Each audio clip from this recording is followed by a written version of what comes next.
It took him a little bit to get that down, but he finally found home for his right hand and got the job done. Could you sense, I mean, just feeling them out for the first couple rounds, like you say? Feeling them out, figuring them out, it was awkward, hard to, sometimes it's easier to fight someone who's really fast and, but right on key and right on point than someone who's not near as good, but super awkward. So. How are you feeling now? You got your game face on? Countdown is on for you getting in there, answering the bell. Yeah. Feeling great. Camp's going great. I'm looking better and meaner than I was in camp for Jose, so if that lets you know anything, it's going to be good. Hey, Cam, obviously you got a big fight coming up against Mike Lee. Since you become champion, has anything changed in your preparation? Any different training? Have you upped anything? What's changed in your life since you became champ? Besides you guys standing right here, there's been more recognition, more cameras, but we've added things because we're always looking to work harder and harder. But I haven't changed. The work ethic hasn't changed. I'm the same old CP that you guys have always seen and known. So, Caleb, is the knockout mandatory? Or are you leaving the ring with a knockout? I'm leaving it. Mike Lee's getting knocked out, so this fight's not going 12 rounds. It's going to be a nice knockout. What round are you predicting that knockout? I ain't putting a round on it. I've never been the type to do that. I never even really say that, whether I'm getting a stoppage or not. But this fight is not going the distance. Either he'll bow out before 12 rounds or I'll bow him out. What makes you so confident in that? Tune in July 20th in SC. He's been talking a lot of stuff, and apparently so much so that has this affected you spiritually, the kind of stuff that's been coming out of his mouth? He's gonna pay for it. So all the words that he said, I'm gonna put them on the plate and I'm gonna make him eat it. And people can say, oh, I'm in his head. That may not be a place you want to be. So if you check my track record, that's not a place for somebody. So he wouldn't last a minute where I'm from. He wouldn't last a minute doing what I've done. He'd get eaten alive.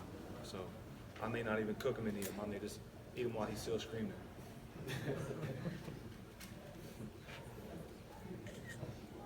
Hey, Caleb, speaking of, the things that he's trying to do to get in your head, he's talking about all that stuff, studying you, more about you and all this negative stuff.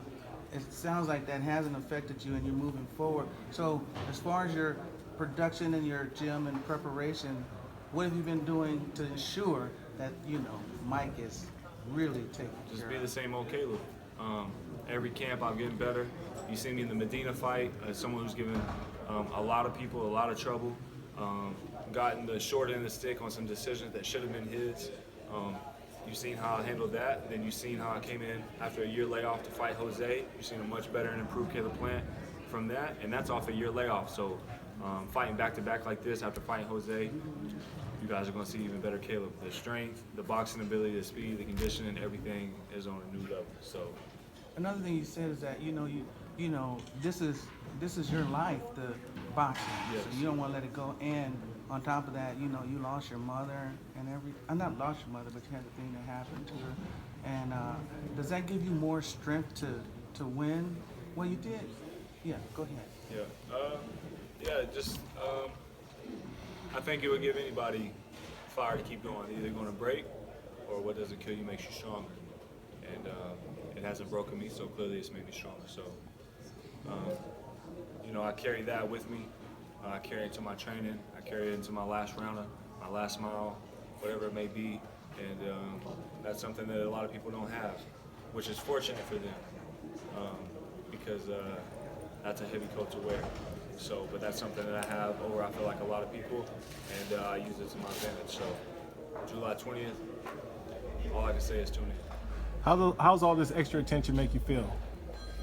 I mean, I just feel like you guys are just catching on to what I've known all along. So, I've always looked at myself as a world champion. I feel like I've carried myself. If you look at any of the past interviews long before I became a world champion, I feel like I got the same energy. Nothing's changed.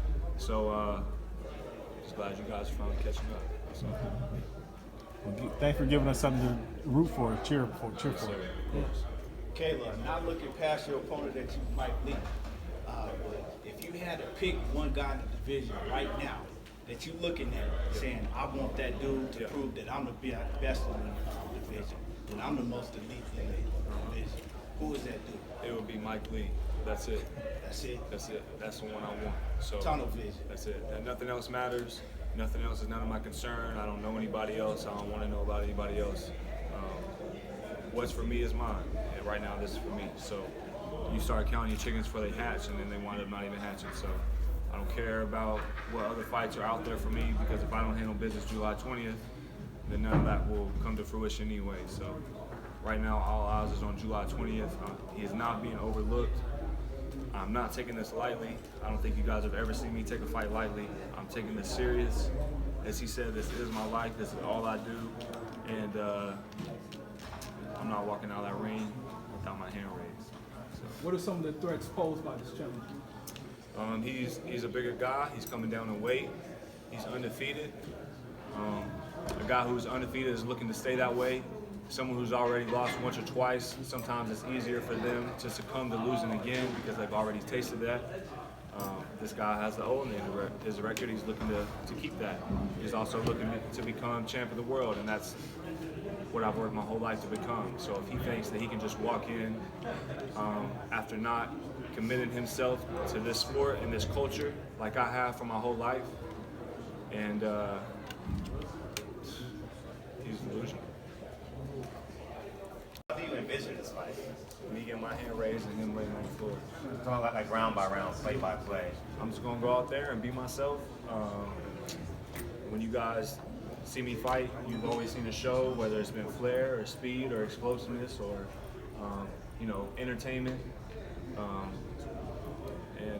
Like I said, it may be short, it may be midway, it may be on the tail end, but before the final bell, I'm telling you, he's gonna bow out or I'll bow him out. Do you have any predictions for the Ferrall Benavidez fight? How do you see that playing out? Never heard of them. So they can handle their business. That's none of my concern. They ain't got nothing to do with me. I let them figure it out, and then when they want to unify, I'm not easy to get a hold of. So. What's your take on steroids and boxing? I think it's probably more than you guys know about and I know about. And I think I think that stems from a lack of confidence. I think if you really believe in your skills and believe in who you are and what you can do, why would you need something to try and enhance that? That's a lack of confidence. And on top of that, that's cheating. If it's one thing I've been taught, is to never cheat. I don't feel like I have to cheat. I already feel like I'm the fastest in the division. I feel like I got the fastest hands. I feel like I got the fastest feet. I feel like I got the best defense. I feel like I got the best ring IQ. And as you've seen over these past couple of fights, my power is going on the rise, up and up and up. And a big part of that is not only Coach Larry Wade, but my hand strength. I was developing a lot of hand injuries, which was having to change my style. If y'all first see me when I first turned pro, I was knocking everybody out cold with big shots and kind of spooled everybody. And then I started developing hand injuries and kind of had to change my style. And I was hurting them early in fights, and I didn't really speak about it then because I just didn't want to be that guy. But I feel like I can kind of touch on that now with the fact that everyone sees me, Before me, Jose had been dropped by Matt Korobov, somebody who beat Kovalev in the amateurs. So I think for me to do that not once but twice, I think that makes a statement. Your style has like a lot of layers to it, right? Has a lot of flavor. What's some of the fighters that you say, I'm going to take this piece, add it to my game, take this piece, add it to my game? A lot of people. Some of y'all would expect, some not. Floyd, Andre Ward, Roy Jones. I like Meldred Taylor. I like Terry Norris. I like Roberto Duran. I've stolen some of his stuff. James Toney is like way up there for me. And recently, y'all seen a video come out of me and James Toney. I saw that interview. Man, if y'all didn't get the smallest piece of picture and run with it, first off, me and James already know each other. And Otis, his brother, me and him and our whole team are super cool.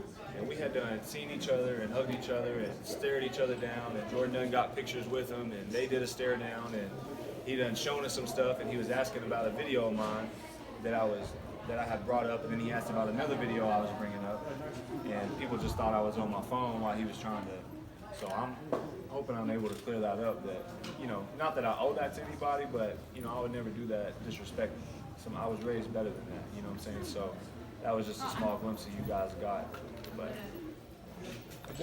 So Caleb, what can you get better at? You talked about all the things that you're really good at, and we see the improvement. But what can you get better at, or what do you want to get better at? I think it's important to sharpen all your tools, even the ones that you already be your forte. So we've been working on a lot of things, a lot of new things you guys haven't seen from me yet, or things that you have seen, but it's going to be a 9-day difference. And as I keep saying, if you tune in July 20th, free on Fox, you will see. What keeps you hungry? What makes you grind every day, get out the silk sheets to get in here and put in this work? What keeps you hungry? Because I have to win. Or I don't get to go home, because then I have no home. So either I win or I don't get to go home because I won't have no home. I don't need much else than that. So. What's the biggest thing you took from the Jose Uzcategui fight, you know, for yourself? That world championship belt. I mean, it's you. But as far as what I learned, just I learned a lot of things in that fight. In a 12-round fight with that much action against someone on that level, there's so many things that you can learn. It'd be hard to even break it down for all y'all. And some things are big, and some things are so minuscule and small and subtle that, you know, it may be hard for some, you know, most people to even understand. But just, you know, just staying relaxed. I believe in my punching power. I believe in my boxing ability, my IQ, and yeah, it was a great experience for me. So. Was that the game plan to catch him in between? Catch him in between. Because